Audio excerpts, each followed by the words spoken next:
3, 2, 1. Halo teman-teman Populi, ketemu lagi dengan saya Azriansah, peneliti senior dari Populi Center di podcast Popcorn alias Populi Corner. Dan pada hari ini tanggal 3 Juli 2026 kita kehadiran tamu spesial yang datang khusus dari Amerika Serikat, yang saya yakin buat rekan-rekan semua yang selama ini aktif mengikuti podcast dari channel Populi Center di YouTube pasti sudah sangat familiar dengan struktur muka beliau dan sudah sangat hafal dengan perilaku beliau yang ya kadang-kadang agak cengengesan dan lebih banyak ketawanya daripada ngomongnya.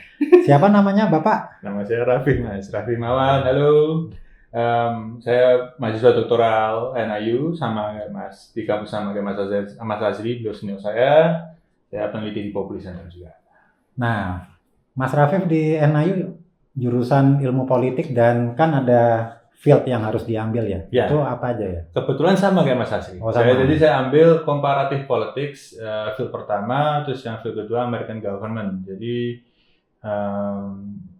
kita melihat menarik American government karena satu banyak hal-hal yang bisa kita pakai teorinya middle range untuk melihat hal-hal yang spesifik di konteks lain. Udah, itu aja. Itu aja sih. Bisa di googling nanti. Nah, jadi salah satu alasan kenapa Pak Raffi hadir di sini ini karena sekarang kan tanggal 3 Juli nih.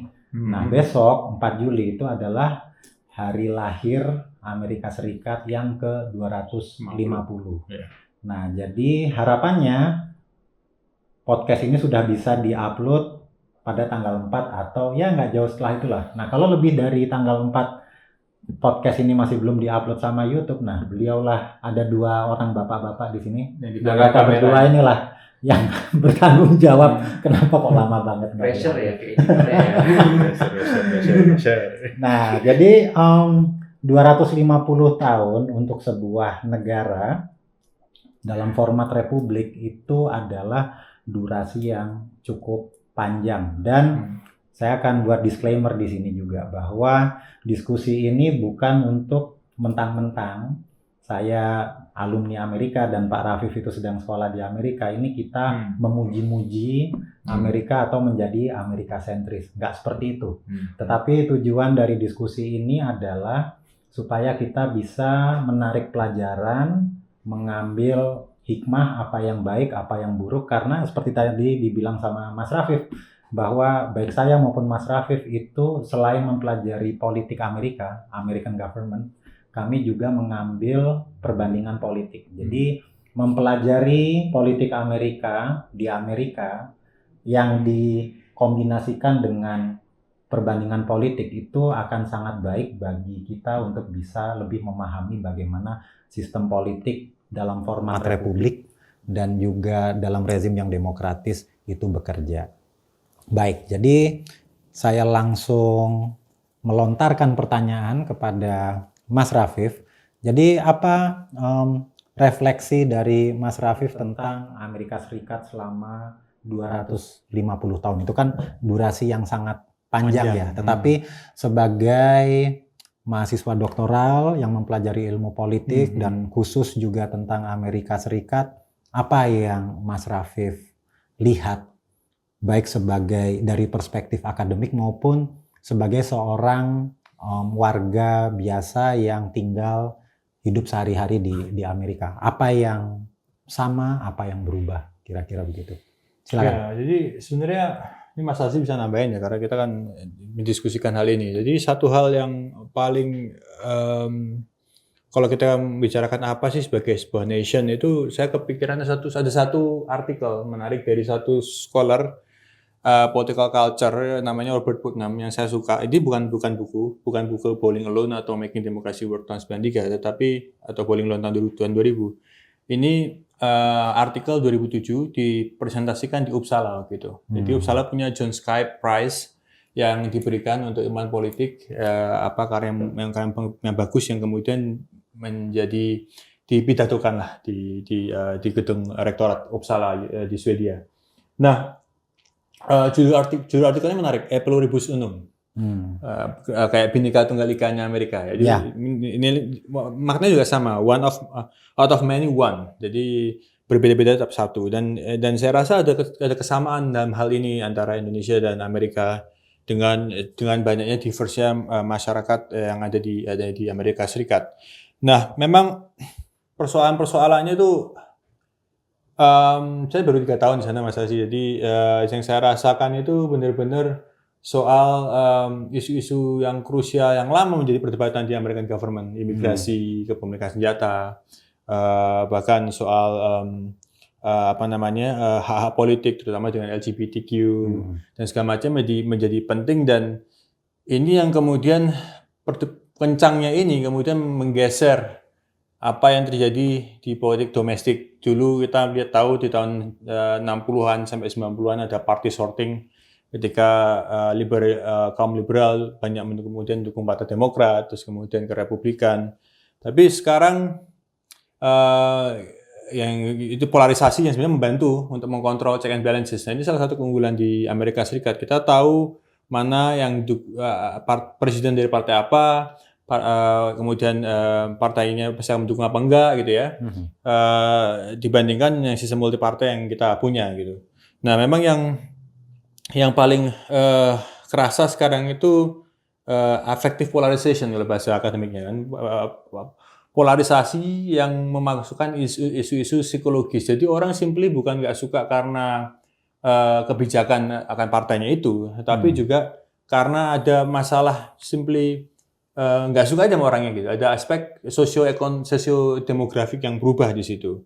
Dan saya rasa ini juga jadi gambaran umum seperti yang ditulis oleh kembali lagi ke Putnam di tulisannya di 2006-2007 itu.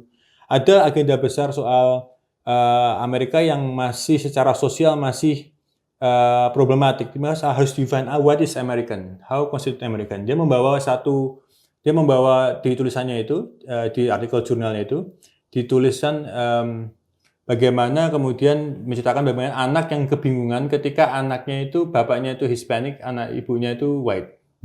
Terus kemudian, Mom and Dad, what I'm exactly? Sebenarnya saya itu apa gitu? Apakah saya Hispanic, apakah saya no? Tapi kemudian orang mendefend itu jadi susah. Dan itu kemudian berimbaslah kemudian ke banyak hal, termasuk isu kontemporer, termasuk LGBTQ+, yang kemudian membuat polarisasi menjadi lebih efektif dan sentimental begitu. Tapi secara institusional kita harus belajar juga bagaimana demokrasi, control and balancesnya itu sangat Amerika menjadi salah satu tolak ukur lah bagaimana kemudian misalnya anggota DPR tidak menjadi DPR Kongres atau DPR RI kalau di Indonesia itu tidak menjadi rubber stamp atas keputusan-keputusan presiden. Tapi sekarang di Presiden Trump itu nggak terjadi kan. Kita lihat bagaimana kemudian Kongres itu tumpul, executive order banyak keluar, tapi untungnya Mahkamah Agung atau Mahkamah Konstitusi di sini itu masih waras, walaupun ada komposisinya sekarang lebih banyak konservatif dibandingkan liberal. Tapi itu sih kalau saya lihat. Dan kalau Mas Azri gimana melihat itu? Saya tuh melihatnya begini. Jadi Amerika itu kan negara yang dibangun oleh sifatnya itu sangat bottom up. Jadi bottom up di sini itu maksudnya adalah negara bagian yang berbeda-beda. Ada 13 waktu itu. Mulai dari Massachusetts atau bahkan bukan Massachusetts ya, New Hampshire sampai dengan Georgia. Georgia, Alabama itu bersepakat 13 negara bagian membentuk sebuah republik. Dan ketika deklarasi kemerdekaan Amerika itu diucapkan, ditandatangani tanggal 4 Juli 1776, itu pemerintahan yang ada eksekutifnya itu nggak ada. Jadi formatnya itu adalah sebuah konfederasi dari wakil-wakil dari 13 negara bagian yang mereka itu dipilih, bukan ditunjuk. Nah, baru pada akhir tahun 1780-an, tepatnya 1789, itu George Washington dilantik jadi presiden. Nah, itulah pertama kalinya Amerika Serikat sebagai sebuah negara yang merdeka itu memiliki seorang presiden. Berbeda dengan kita di Indonesia itu 17 Agustus kita proklamasi kemerdekaan, itu presidennya besoknya itu sudah ada.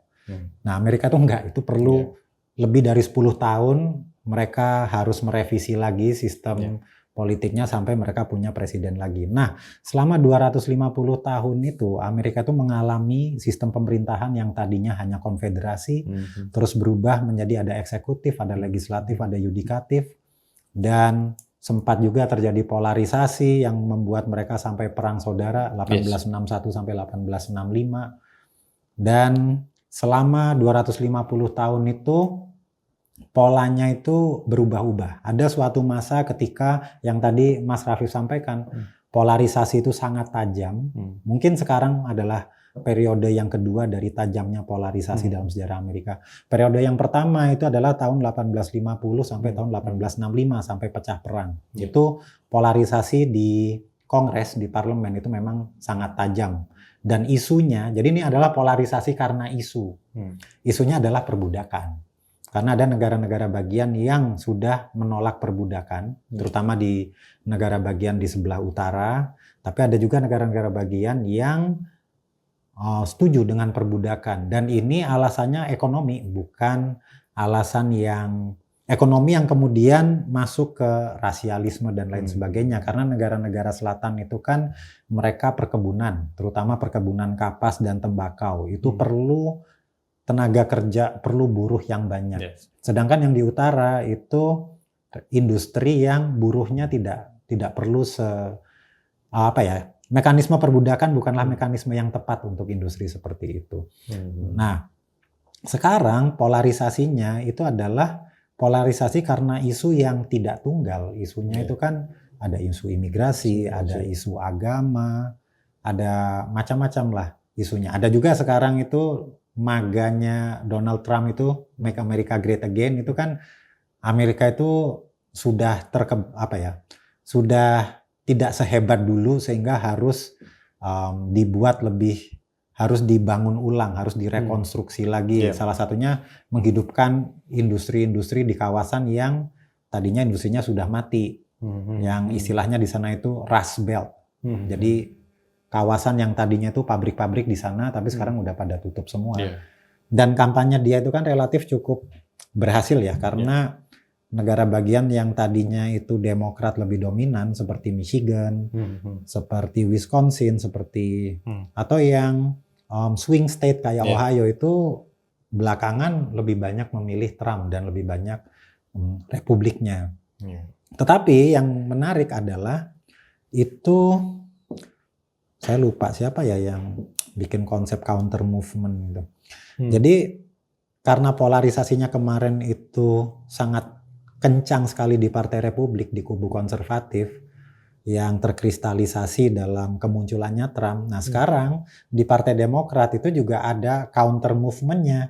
Jadi kubu yang sangat liberal di Partai Demokrat itu sekarang mulai banyak dipilih. Yang paling terlihat itu kan dari konvensi yang di New York kemarin. Jadi orang-orang yang di-endorse, calon-calon yang didukung oleh Mamdani, wali kota New York sekarang, yang menurut media konservatif dianggap wah ini udah sangat sosialis ini karena dia bikin peraturan bahwa kenaikan sewa apartemen tuh harus dibatasi, di freeze gitu. Itu banyak yang menang di konvensinya Partai Demokrat. Nah, jadi saya kira ini polarisasi ini masih belum selesai. Bisa jadi ini mungkin baru awal karena kemarin yang sangat bergerak ke kanan itu kan Republik. Demokrat itu masih berusaha untuk tetap di tengah. Paling kelihatan kan zamannya Biden tuh. Biden itu kan Demokrat yang sangat moderat. Dan orang-orang yang mendukung Biden yang sekarang jadi minority leader di Senat, Chuck Schumer itu kan dia juga sangat moderat. Nah ini dengan kenaikan dari calon-calon dari Demokrat yang cenderung sangat liberal, ini kan berarti polarisasinya jadi, kalau kita buat sebuah spektrum ya, yang Republiknya udah sangat di kanan, yang Demokratnya sekarang udah mulai ngikut nih ke kiri. Nah jadi saya kira ini sangat menarik untuk dilihat apakah polarisasi ini akan mencapai puncaknya di pemilu, bukan pemilu yang sekarang ya, pemilu 2028, atau mungkin ini masih akan terus berlanjut. Dan apa efeknya terhadap keutuhan dari Amerika Serikat sebagai sebuah nation state. Karena ini agak ironis juga, di ulang tahun ke-250 itu Amerika pas sedang dipimpin oleh seorang presiden yang sangat polarizing. Yes. Nah itu pendapat saya. Jadi saya sih masih sangat relatif cukup mengikuti ya, dan saya masih sangat tertarik untuk melihat ini nanti ke depannya 2 tahun, 4 tahun ke depan ini apakah akan ada moderasi atau polarisasinya itu akan semakin tajam. Nah, menyinggung soal itu, tahun 2026 ini kan juga tahun pemilu ya di Amerika, tetapi pemilunya bukan pemilu presiden, tetapi midterm election, yaitu pemilu yang saya biasanya menerjemahkannya jadi pemilu sela, tapi sebenarnya pemilu yang berada di tengah-tengah, karena pemilu presiden itu setiap 4 tahun sekali, pemilu senat itu setiap 6 tahun sekali, dan House of Representatives itu setiap 2 tahun sekali. Nah, karena pemilu presidennya itu udah 2024, sekarang 2026 itu midterm. Jadi bukan pemilihan presiden, hanya memilih anggota House dan anggota Senat. Nah, ini kalau menurut Mas Rafif, di pemilu yang nanti akan diselenggarakan tanggal 3 November, jadi pemilunya itu kalau di Amerika tiap hari Selasa. Selasa di bulan November. Nah, pemilu tanggal 3 November nanti itu kira-kira apakah kansnya Demokrat untuk melipat Partai Republik itu apakah besar, dan masuk akal nggak kalau Demokrat bisa mengalahkan Republik baik di House maupun di Senat? Karena di Senat itu kan Demokrat sekarang ada menguasai 47 kursi. Perlu 4 kursi lagi kalau mau mengamankan Senat. Sedangkan di House itu Demokrat menguasai kalau tidak salah 212 melawan, atau 213 ya, melawan Republik yang menguasai 218 kursi. Jadi hanya beda 5 atau 6 kursi aja tuh. Ini salah satu perbedaan yang paling tipis dalam sejarah Kongres sejak tahun 33 sampai 35. Sekarang kan Kongres ke 119. Nah itu jadi kalau di Amerika masa bakti itu diukur bukan berdasarkan ini, kalau di Indonesia kan DPR masa bakti 2019-2024 atau DPR masa bakti 2024-2029. Kalau di Amerika enggak, di Amerika itu sistemnya adalah Kongres ke-1 itu dimulai tahun 1789 sampai 1791, dan sekarang ini adalah Kongres yang ke-119 dengan masa bakti 2025 sampai 2027. Alasannya karena itu tadi, anggota House itu dipilih setiap 2 tahun sekali dan Senat itu 6 tahun sekali. Jadi pemilu yang nanti itu anggota Senatnya itu hanya 33 kursi yang akan ikut pemilu, karena yang sisanya itu yang masih 67 itu masih baru akan pemilu lagi 2 tahun atau 4 tahun lagi, karena mereka masa baktinya 6 tahun. Nah, kembali ke tadi, gimana penerawangan mata batin daripada Mas Rafif ini? Karena Mas Rafif ini kalau di NAYU ini adalah orang yang benar-benar spiritualitasnya itu luar biasa. Bahkan main PS pun itu ada banyak ritualnya beliau ini. Nah, makanya ini untuk urusan terawang-menerawang ini gimana ini Mas Rafif? Kira-kira midterm nanti nih. Kalau saya tuh ngeliatnya kan gini, karena kan perkembangan terbaru tuh, karena saya juga tumbuh besar di Populi Center ya, jadi selalu melihat ke hasil survei. Jadi di hasil survei ini salah satu, ada 2 hal yang mau saya tekankan nih. Satu, dari pemilu ke pemilu banyak sekali itu sekarang jumlah independen semakin meningkat. Jadi sebenarnya, jadi orang yang kemudian tidak mengasosiasikan antara ke Demokrat atau ke Republikan.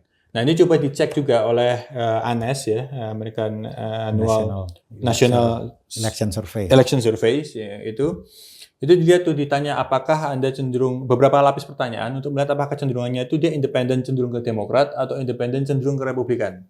Nah, artinya sebenarnya sekarang ini nanti kunci utama adalah bagaimana kemudian mendorong orang independen ini geser kemana sebenarnya, itu satu. Terus kemudian juga terutama kuncinya di daerah-daerah suburban, misalnya suburban Chicago atau apa gitu ya, yang kemudian juga penting buat resonansi. Tetapi salah satu faktor utama yang paling saya rasa kemarin Biden juga kalah, dan itu ekonomi sebenarnya. Dan ini kondisi ekonomi lagi gila-gilaan ya. Dengan paling gampang itu harga beras lah Mas Asri. Dulu Jasmine Rice yang 5 kilo itu, yang 1 kilo 5 kilo berapa ya? 5 atau 10 kilo itu. Jadi ini analisis atau curhat sebenarnya? Ini beneran. Karena kita melihat ekonomi di situ ya. Jadi Ya. itu merek Walmart itu masih $15. Nah, kemarin ini sudah sampai ke 24. Dari $15 jadi 24. Wah. Dan itu tinggi sekali. Dan itu sangat berpengaruh. Jadi saya rasa kondisi ekonomi yang kemudian saya rasa mendorong Kongres akan dikuasai oleh Demokrat. Demokrat punya peluang besar lah untuk kemudian dapat House of Member. Tapi untuk Senat saya masih merasa itu agak sulit at some point karena ada diskurs presiden juga yang menentukan di situ. Karena ada konsep penting dalam politik legislatif di Amerika Serikat soal konstituensi demand. Jadi demand dari konstituensi untuk kemudian anggota-anggota DPR ini, anggota-anggota House of Member ini untuk kemudian merespons. Karena dia punya waktu 2 tahun seperti Mas Aziz sampaikan tadi, dia sudah kepilih, dia harus pikir lagi nih gimana supaya bisa kepilih di pemilu berikutnya. Karena hanya punya 2 tahun hanya masa punya 2 tahun. Ya. Kalau di Indonesia lebih enak. Setahun kepilih, kan? 3 tahun berikutnya kita santai-santai dulu. Kemudian baru nanti di tahun ke-4, tahun ke-5 di Indonesia kita bisa mulai serius nih respons. Menggarap konstituen. Tapi kalau di Amerika kita harus responsif. Nah, di competitive district di mana anggota DPR itu bisa tergantikan oleh partai saingannya, yang kalau bahasanya swing district lah, bukan swing state lah, di competitive district itu kemudian menjadi kunci gitu. Dan saya rasa dengan kondisi ekonomi sekarang ini orang udah mulai kecewa juga yang maga-maga ini, atau paling nggak orang kemudian berpikir ekonomi akan membaik di tangan Presiden Trump, ternyata ini tidak terlalu prospektus. Dan kemudian ini peluang untuk Demokrat lebih kuat, lebih muncul di situ. Nah, cuma memang kemudian pertanyaan lanjutannya ini Mas Hasid yang paling penting nih. Terus apa efeknya ke Presiden Trump gitu? Karena sekarang ini kan rasanya kan Presiden Trump kan pingin supaya kesannya menjadi rekonstruktif presidensi kan. Dia pengen coba membuat order baru gitu. Iya. Yang kemudian menggunakan executive order dan segala macam yang terus menerus. Dia menegasikan bargaining dengan Kongres. Nah ini menurut Mas Hazi gimana? Dia akan berubah nggak nih? Kalau saya sih bilangnya ini competitive district penting itu untuk menunjukkan bahwa itu yang membuat kemudian Demokrat bisa punya peluang menang di Kongres, ambil Kongres, take over Kongres, tapi tidak serta-merta merubah perilaku politik atau keputusan politik dari Trump. Dia mungkin akan tetap executive order mungkin. Nah ini kalau saya ini bukan saya sih sebetulnya, tapi saya hanya merujuk ke teori-teori di politik Amerika. Jadi di dalam pemilu midterm election, ini adalah pemilu yang partisipasi pemilihnya itu pasti lebih rendah dibandingkan dengan pemilu presiden. Jadi sekarang nih 2026, itu pasti partisipasi pemilihnya itu kecenderungannya akan lebih sedikit. Pemilih yang akan datang ke TPS untuk nyoblos atau bahkan memilih dengan cara ngirim surat. Di Amerika itu memilih dengan ngirim melalui pos itu dibolehkan, tergantung negara bagiannya. Itu pasti akan lebih rendah dibandingkan dengan 2028 atau 2024 kemarin karena ada pemilihan presiden. Nah, disinilah lahirnya konsep coattail effect itu. Karena di midterm election karena tidak ada pemilu presiden, tidak ada coattail effect. Sehingga partisipasi pemilihnya lebih rendah. Sedangkan voter turnout atau kehadiran pemilih untuk nyoblos itu kan salah satu faktor yang paling penting dalam menentukan siapa yang akan menang. Karena pada dasarnya itu pemilihnya Republik dengan pemilihnya Demokrat itu bedanya nggak jauh. Yang jadi kendala adalah apakah para pendukung Partai Republik ini akan nyoblos atau bukan nyoblos ya di sana ya, akan memilih datang ke TPS atau mereka memilih untuk saya nggak milih aja deh. Nah itu faktor yang pertama. Ini kita belum tahu. Terus yang kedua itu adalah faktor ekonomi. Jadi ada teori yang berpendapat bahwa ada 3 faktor yang sangat menentukan di dalam midterm election ya konteksnya itu. Apakah partai mana yang akan menang. Nah biasanya kalau kita merujuk ke sejarah, sejak tahun 30-an setelah Perang Dunia Pertama itu partai incumbent itu biasanya kalah di midterm election, kecuali tiga waktu. Pertama adalah waktu Franklin Delano Roosevelt jadi presiden tahun 34 atau 38, saya lupa.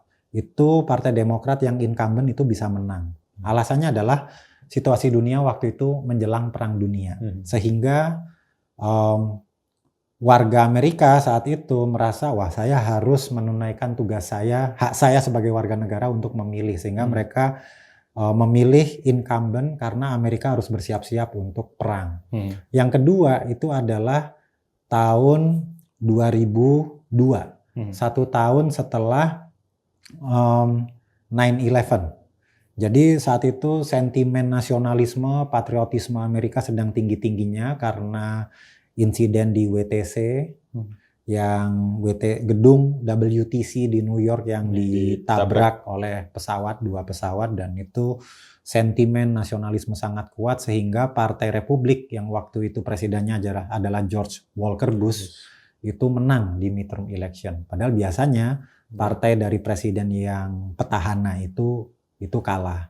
Dan saya lupa yang ketiga itu tahun berapa, tapi kurang lebih sentimen nasionalisme itu bisa membantu petahana untuk bisa menang pemilu di midterm election. Nah, aspek lain yang sangat krusial yang tadi udah jadi bahan analisis garis miring curhatannya Mas Rafif itu adalah faktor ekonomi. Dan ekonomi di sini itu adalah nomor 1, itu adalah inflasi. Kalau inflasinya makin tinggi, itu petahana kemungkinannya semakin kecil untuk bisa menang. Karena inflasi ini kan dirasakan langsung oleh seluruh orang, dirasakan langsung oleh seluruh konstituen. Harga pangan naik, atau ya karena di Amerika hampir semua orang punya mobil ya. Kalau harga bensin naik, wah itu apalagi kemarin Mas Rafif bilang, Mas tahu nggak kemarin waktu saya kesini berapa bensin itu $5 segalon, padahal biasanya berapa ya? Biasanya cuma 3, paling mentok 3,1. 3,1 ya. Dan waktu saya masih di sana tahun 2022, musim panas 2022 itu setelah perang Rusia Ukraina ya, harga minyak dunia juga naik. Bensin itu masih 4,1 galon di Illinois ya. Saya nggak kebayang tuh di California berapa, karena di California bisa 2 kali lipatnya Illinois. Nah, yang kedua itu adalah pengangguran. Semakin tinggi tingkat pengangguran, itu kans dari petahana untuk bisa menang itu juga semakin kecil. Nah, kalau kita lihat trennya di masa Biden itu pengangguran itu sangat rendah karena insentif-insentif yang diberikan pemerintah pasca COVID atau ketika COVID. Tapi sekarang pelan-pelan itu tingkat pengangguran udah makin naik. Nah, itu saya nggak tahu tuh apakah ini akan berdampak serius terhadap kansnya Partai Republik untuk bisa bertahan atau tidak. Oh, dan ada satu faktor lain lagi nih Mas Rafif, yang ini sering terjadi, tapi hanya bisa terjadi 10 tahun sekali kira-kira. Itu adalah gerrymandering atau redistricting. Jadi gerrymandering itu adalah perubahan distrik atau perubahan daerah pemilihan. Jadi ini adalah taktik dari partai yang berkuasa di negara bagian, biasanya gubernurnya tuh. Gubernurnya dengan parlemen atau DPRD di negara bagian itu, nah mereka merubah peta dapil. Dapil yang tadinya itu misalnya ini, kalau dapilnya dibiarin kayak gini nih, Demokrat bisa dapat 1 atau 2 kursi nih. Nah itu petanya dirubah sehingga suara dari pemilih Demokrat ini terpecah. Karena di sana kan sistemnya itu adalah FPTP kan, first past the post, jadi 1 dapil 1 kursi. Nah itu ketika peta dapilnya dirubah, partai yang tadinya bisa dapat 1 kursi bisa jadi hilang itu. Dan itu yang sekarang sedang jadi perang di Amerika, karena di Louisiana, di Mississippi itu disahkan boleh.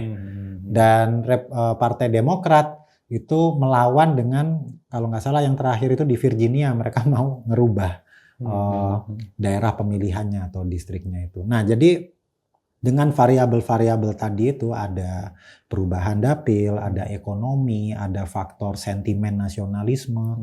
Saya kira ini harusnya ya di atas kertas itu dengan selisih hanya 6 kursi di House dan hanya 7 kursi di Senat, di atas kertas sih harusnya untuk House ya, untuk House of Representative itu Demokrat harusnya bisa memenangkan.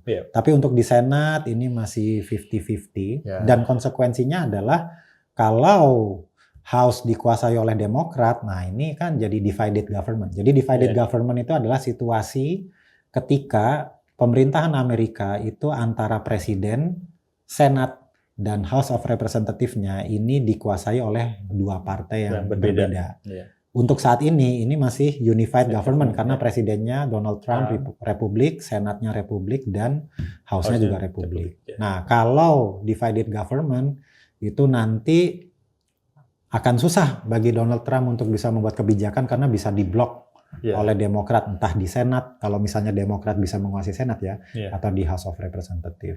Jadi masih buat saya sih hilalnya masih belum terlihat ya kayaknya ya.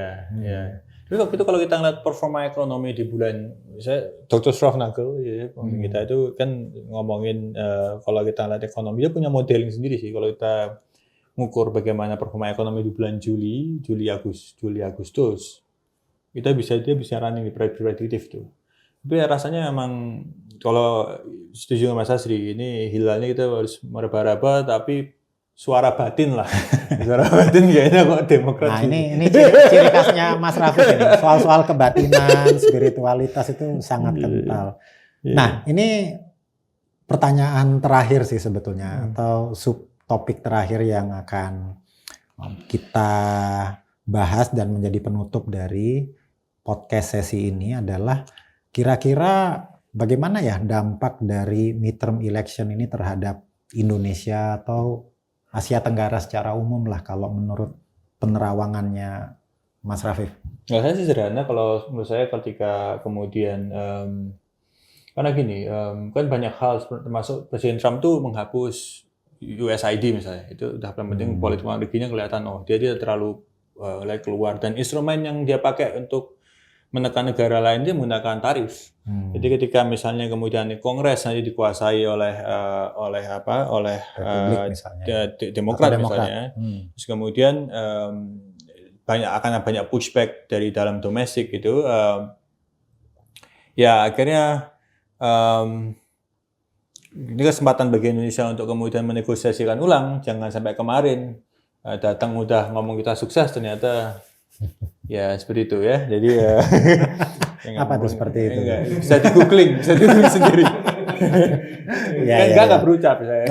Saya mengasakan ya gitu ya. Terus tapi di sisi lain saya rasa justru Indonesia itu sebenarnya tidak terlalu dia sebagai mitra strategis dibandingkan waktu masa Perang Dingin lah misalnya. Ketika coba menghalau komunisme, tapi justru saya lihat Amerika mungkin akan berpikir mitra strategisnya Filipina soal pangkalan militer, atau kemudian bagaimana mungkin harus negosiasi ulang dengan Vietnam soal pasokan industri dan segala macam ya. Tapi Filipina saya rasa akan jadi mitra yang paling dilihat oleh di Asia Tenggara untuk soal keamanan. Tapi kalau untuk soal Indonesia, peluang terbesarnya adalah kemudian menegosiasikan ulang tarif. Karena Trump saya rasa Presiden Trump akan tetap menggunakan executive order-nya, tetapi dia akan kemudian dapat pushback dari domestik. Jadi sebenarnya kan gini, ada istilah teori yang saya suka dari Aaron Wildavsky soal two presidency.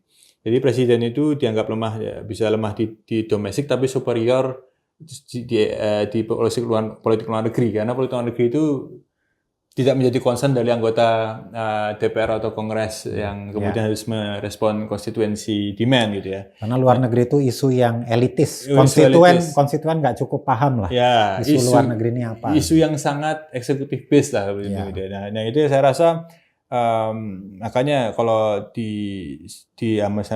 tapi Indonesia bagus tuh. Misalnya presidennya kemana orang komentar ngapain gitu kan.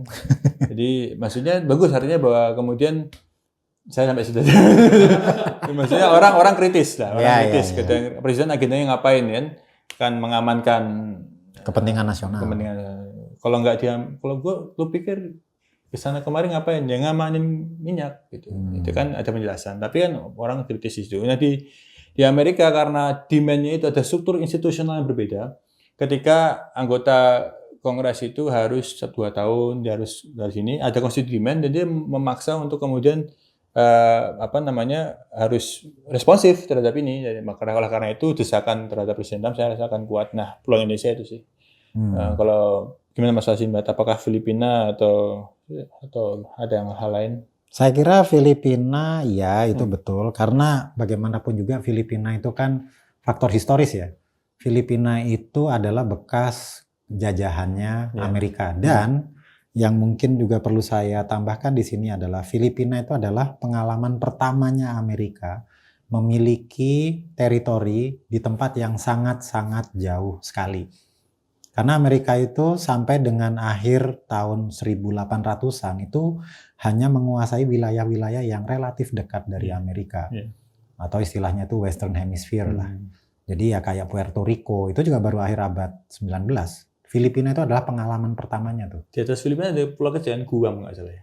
Ya itu juga nggak beda jauh. Iya, itu kan dapat orang kalau lahir di sana kayak Puerto Rico kan dapat di sana juga. Ya, US territory itu.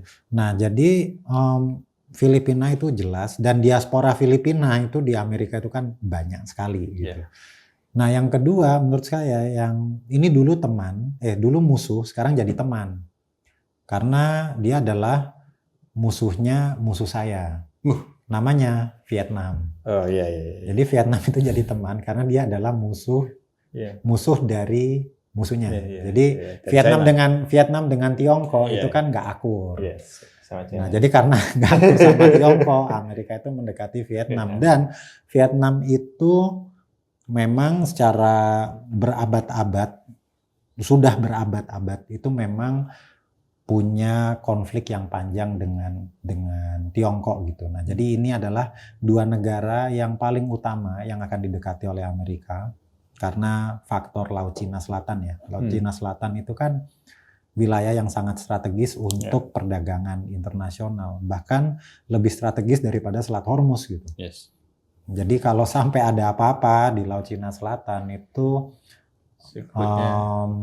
istilahnya distorsinya terhadap perdagangan internasional itu akan luar biasa. Kalau Selat Hormuz saja udah bisa bikin Mas Rafif kelimpungan dengan bensin, ini kalau sampai ada apa-apa di Laut Cina Selatan itu bakal lebih repot lagi. Dan ditambah oleh ya sekutu-sekutu lamanya lah seperti Thailand, seperti itu. Nah, untuk Indonesia saya kira dampaknya adalah itu selain ke perdagangan itu juga masalah alur laut kepulauan Indonesia. Jadi freedom of navigation.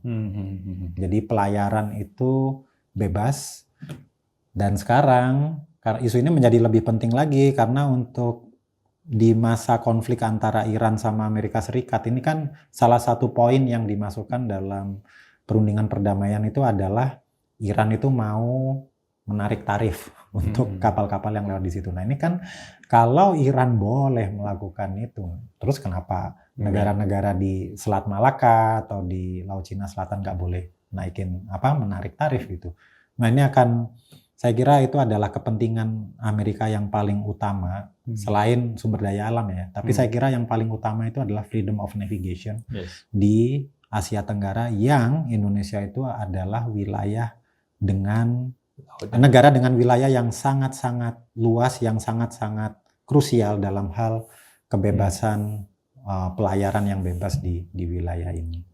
Jadi saya kira mungkin kita sudahi diskusi kita yang menarik ini. Semoga, saya harap sih mungkin ada jilid keduanya kali ya. Jilid kedua. Nah, setuju. Jadi biar ya kita eksploitasi aja keahlian dari Mas Rafif Imawan ini. Berbahaya bosku.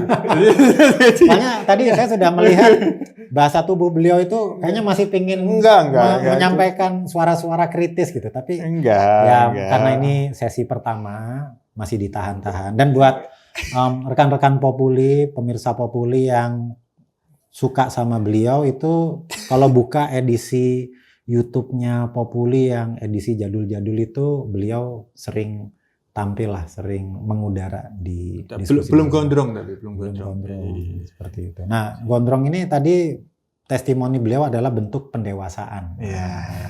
Gitu. Karena mumpung bisa gondrong ya, bisa gondrong. Tapi memang hal yang menarik sih saya rasa Mas Azri soal bagaimana sebenarnya kita harus berpikir serius soal, at least menurut saya Amerika menunjukkan satu hal penting, bagaimana representasi melalui legislatif itu menjadi core utama sebenarnya, walaupun ada kemerosot demokrasi, kontrol itu penting. Nah, jangan sampai sekarang ini semua tembus-tembus saja tuh di Senayan tanpa ada kontrol, karena salah satu, ya kita bisa ngomong tiba-tiba democratic backsliding atau regression demokrasi atau kemudian demokrasi itu ya tumpulnya kontrol itu. Nah, benar kan? Beliau memang ada banyak hal yang masih ingin disampaikan, cuman sesinya kontrolnya sangat-sangat terbatas. Oke. Sesi 2. Ya, nanti kita lanjut aja lah Pak Rafif ya, insya Allah. Jadi saya juga pengen komentar sih soal itu, tapi karena waktu kita terbatas, kalau saya bikin lebih panjang lagi nanti yang nonton juga bosen. Jadi kita akhiri di sini, dan minumannya Pak Rafif juga udah tinggal sedikit sekali. Jadi terima kasih buat teman-teman yang menonton Popcorn. Sampai jumpa di edisi Popcorn yang selanjutnya. Bye. Terima kasih Pak Rafif. Siap.